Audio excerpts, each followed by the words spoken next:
We've all heard that funny line that given a choice, most people would rather be in the casket than giving the eulogy. The fear of speaking in public is real. So this week, we're sharing tips on how to speak in public.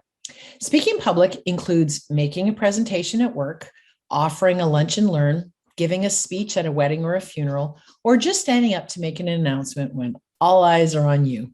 And while many of us make it look very easy, a lot of work goes into an effortless presentation. We had a lot of tips this week, which makes narrowing it down to 10 tips hard. So here are this week's top 10 tips for public speaking. Our first tip comes from professional speaker Beverly Byerman King from Little Britain, Ontario. Beverly shares from her experience that everyone in the audience wants you to succeed. They are not rooting for you to fail. So use their energy to really engage with them. When you're in tune with what their needs are and what they need to hear from you, it becomes a lot less about you and about your anxieties and fears and becomes much more manageable because it's about them. Tracy Davereau from Osgood, Ontario reminds us that we need to take our time.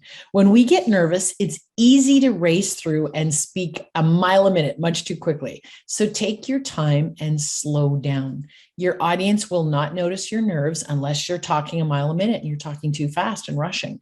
So you may even need to write a little note for yourself that only you can see that says, slow down. Number 3 comes from Lisa Olson-Tilley from Naperville, Illinois.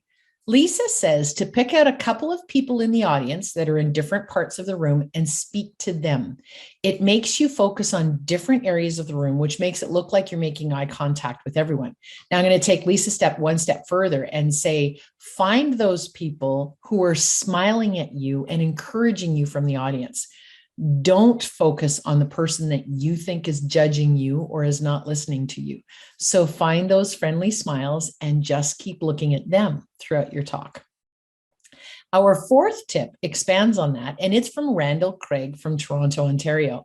Randall says that the best way to do a speech is to just have a conversation.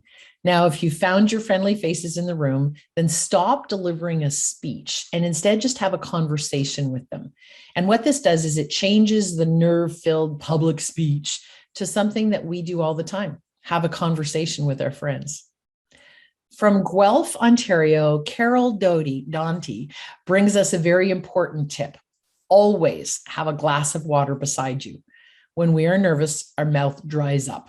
When you're speaking for long periods of time, you will also get a dry mouth. So my recommendation is to make your water room temperature. If it's too cold, it'll actually restrict your vocal cords. And if it's too hot, you may take a big gulp and it might burn you. I also, from experience, will recommend that you stay away from anything that's carbonated. Those little bubbles like to come back, and you don't want them to come back while you're speaking in public. All of our tips today recommended practicing. So as you can imagine, everyone said we need to practice. So let's take that a little bit deeper. So from Toronto, Ontario, Marsha O'Hearn says that when you are practicing, you should practice in front of a full-length mirror. This way you can see your facial expressions, you can see your gestures, your stance, and your body language. You will be your worst critic. So if you can see it, you can fix it. Our seventh tip comes from Heather Steffen from Anna, Texas. Heather says that when you are practicing, practice in front of others who will provide you feedback if you can. They'll let you know if you're using any crutch words, any body language, any facial expressions, tones, transitions, all that stuff. It's important to be aware of what your natural tendencies are because they can be distracting and take away from your message. So if you're not able to practice in front of others, the full-length mirror works, but take it a step further, put on the video recorder and videotape yourself doing that. It will be painful, but it does work. Barrett Shaw from Henderson, Nevada brings us number 8. Barrett says that focusing on talking points instead of an exact script of what you want to say is much easier and flows more naturally. Then it's much more like a conversation, which is what our fourth tip talked about. Then you also don't have to be as nervous about forgetting a line either, because it's not that memorized speech we did in school. It's a bit of a conversation. I've got my talking points in front of me. Number 9 is from Robin Gardner Campbell, and I'm going to say this wrong, Robin, from Yslitlanti. I apologize, Michigan. Never heard of this town. Smile. Such a simple thing to do, but so many people forget to smile when they are speaking in public because they're nervous. So I'm smiling as I destroy the name of your town in Michigan. Hopefully, when you practice in front of your practice audience or you look at your video, they will remind you to smile. But just in case, put a little note to yourself on the slow down and smile. And number 10 is from Tanya Rice from Victoria, BC. Tanya reminds us to think about who is in the audience. Then you can gauge your words, your style, and your level of technicality to be in line with where they are.